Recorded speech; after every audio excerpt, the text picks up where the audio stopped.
básicamente esta teoría de la doble célula que tenían las mujeres para generar los estrógenos y los diferentes tipos de estrógeno que hay en el cuerpo. Vamos entonces a desarrollar la teoría de la doble célula, que me habla de que hay dos células y dos gonadotrophinas. ¿Cuáles son las dos células? La célula de la teca interna y la célula de la granulosa. Y las gonadotrophinas son los factores hipofisarios, la LH, que desarrolla y estimula la teca interna, y a la FSH, que desarrolla o estimula a la granulosa. Por lo tanto, requiero LH y teca interna y FSH y granulosa, gonadotrophinas y células. Ya habíamos comentado que necesito a los dos grupos celulares porque la teca interna tiene la capacidad de captar el colesterol y transformarlo en andrógeno o en testosterona, pero no tiene la maquinaria para transformarlo en estrógenos. Esa maquinaria o esa aromatasa la tenía la granulosa. Por lo tanto, uno capta colesterol y lo transforma en testosterona, y el otro agarra esa testosterona y lo transforma en estrógenos. ¿Por qué la teca interna y la granulosa tienen esa diferencia? Por una cuestión anatómica. La teca interna está muy irrigada, fíjense el contacto que tiene con la circulación, por lo cual me permite que pueda captar ese colesterol de nuevo para poder utilizarlo y transformarlo. Vamos a ver que este colesterol es captado por la teca interna y ingresa a la mitocondria a través de una proteína que es muy importante, que es la proteína STAR, que es considerado un paso limitante porque yo necesito esta proteína para agarrar ese colesterol y meterlo adentro de la mitocondria. Si no hago eso, no podría continuar con el proceso o con la formación de estos andrógenos. Ese colesterol, una vez que está dentro de la mitocondria, va a actuar en una enzima que es muy importante, que es la colesterol desmolasa. Esta colesterol desmolasa, el nombre específico, transforma el colesterol en pregnenolona, que es el inicio de todo el ciclo para la formación de estos andrógenos y, en futuro, estrógenos. Se considera la colesterol desmolasa como un paso limitante. Es una enzima importante, la vamos a repasar también en la parte suprarrenal, porque los pasos limitantes significa que si yo corto o rompo esta enzima, no tengo pregnolona. Entonces no puedo continuar con todo el proceso o con toda esa formación. Una vez que tengo esa pregnolona, voy a continuar transformando, generando diferentes reacciones químicas. Voy a utilizar una enzima que es la HSD3B2 o lo que sería la 3-beta hidroxiesteroide deshidrogenasa, que me va a transformar la pregnenolona en progesterona.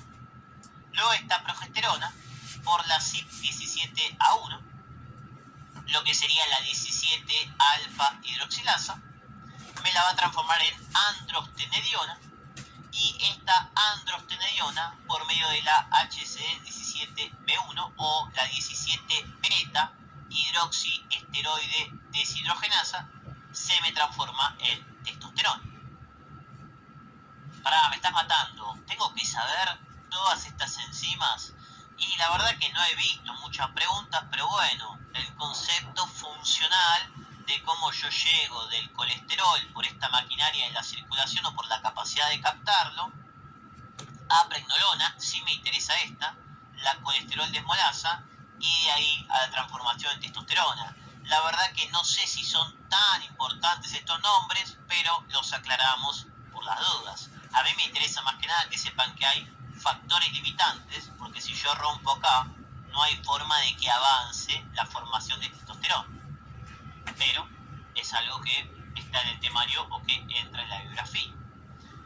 Una vez que yo tengo la formación de andrógenos, androstenediona o testosterona, que es la función de la teca interna, yo necesito estrógenos. La teca interna no tiene la capacidad de transformarlos, solo tiene la capacidad de captar y formarlos. Por lo tanto, voy a requerir a otra célula, que en este caso es la granulosa, que tenía la aromatasa. Así que la testosterona y la androstenediona se van a ir a la granulosa, donde en la granulosa tengo a la enzima aromatasa, que ¿qué hace? transforma la testosterona en estradiol o la androstenediona en estrona. Ojo con eso, el estradiol es el que más me interesa porque es el de la mujer fértil, pero también hay una formación mínima de estrona que es un estrógeno de una potencia mucho menor. ¿Por qué aclaro esto? Porque la aromatasa puede transformar o la testo en estradiol o la androstenediona en estrona, donde principalmente lo que buscamos es que transforme la testo en estradiol. ¿Para qué? Para tener el estradiol o los estrógenos y de esa manera hacer la función a nivel de la mujer. Y anteriormente, cuando vimos el eje, hablamos de estrógenos, pero en la doble célula hablamos de estriol y hablamos de estrona. ¿Por qué hay tantos nombres? Porque nosotros tenemos diferentes tipos de estrógenos. Estrógenos es el nombre global o general, pero hay diferentes formas o diferentes tipos de ese estrógeno. Es como si fuera andrógenos. Teníamos andrógenos y diferentes tipos de andrógenos. En este caso tenemos estrógenos y diferentes tipos de estrógenos. Vamos a encontrar tres tipos principales. El estradiol, que es el más importante, que es el que estamos viendo ahora, que lo produce la mujer fértil a nivel del folículo, el que vimos que pasaba en la teoría de la doble célula, que se transformaba de testosterona a estradiol. La estrona, que predomina en la mujer menopáusica, que se forma principalmente en el tejido adiposo, y el estriol, que predomina principalmente en el embarazo y se forma a nivel de la placenta. ¿Cuáles son los derivados de estos elementos? Porque acuérdense que los estrógenos necesitaban transformarse porque no los podía realizar directamente. Bueno, el estradiol, ¿de qué depende? De la testosterona por el uso de la aromatasa. La estrona, ¿de qué depende? De la androstenediona por la transformación de la aromatasa. Ojo, la aromatasa está en múltiples tejidos, no es que solo está en la célula de la granulosa o en la célula de Sertoli, también a nivel central, a nivel periférico. Y a nivel del estriol tengo la dihidroepiandrosterona, un elemento, un andrógeno que se forma en la suprarrenal, que en lo que sería la placenta se transforma en el sistema de estriol. Entonces fíjense, diferentes tipos de estrógenos y el precursor para que se transformen en su metabolito, su sistema final. ¿Y cuál es el más potente de todos estos? Yo voy a tener un orden de potencia. El más potente y el más importante es el estradiol, que es el que se forma de los folículos en la mujer fértil, que es el que vamos a formar y desarrollar en cada ciclo y me va a liberar esa concentración masiva de estrógenos. Por lo tanto, el estradiol es el más potente, que es lo que sería el E2. Después vamos a tener en potencia a la estrona, que está principalmente predominando en la menopausia, y de menor potencia el estriol, que está predominando en el embarazo. Lo que sería la estrona es el E1 y el estriol es el E3, es como lo pueden encontrar en algunos libros. Este es el concepto de la potencia, pero a mí no me gusta mucho este orden. ¿Por qué? Porque una cosa es la potencia y otra cosa es la funcionalidad. No hay ninguna cuestión con respecto a que el primero es el estradiol como el más importante, porque es el encargado de generar el ciclo sexual correctamente o desarrollarlo. Es más, el folículo me libera estradiol a niveles tan altos que produce este pico de estradiol y produce el feedback positivo para darme la ovulación. Pero ¿por qué aclaro esto de potencia y funcionalidad? Porque el estriol es el menos potente, pero es muchísimo más importante que la estrona en función. Así que si yo tuviera que organizar en función, pondría estradiol, estriol y estrona. ¿Por qué digo esto? Porque el estriol está en muchísima más concentración en el embarazo que la estrona. Por lo tanto, genera mucho más función. Yo estrona tengo, pero tengo muy poquito en la menopausia. Por lo tanto, aunque tenga una potencia intermedia, la función que va a cumplir es mínima. En cambio, el estriol es poco potente, pero en el embarazo hay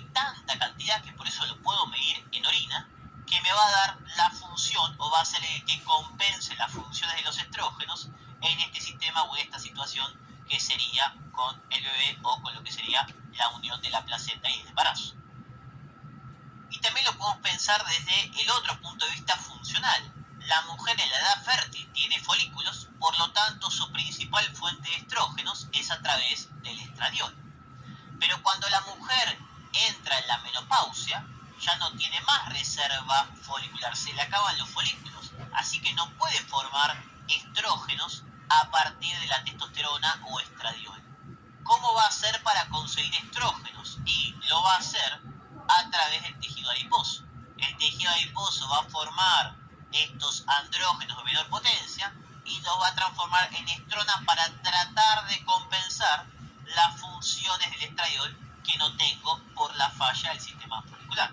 De ahí que la menopausia tiene una clínica característica dada porque no puedo suplir o compensar con el estradiol que necesito día a día.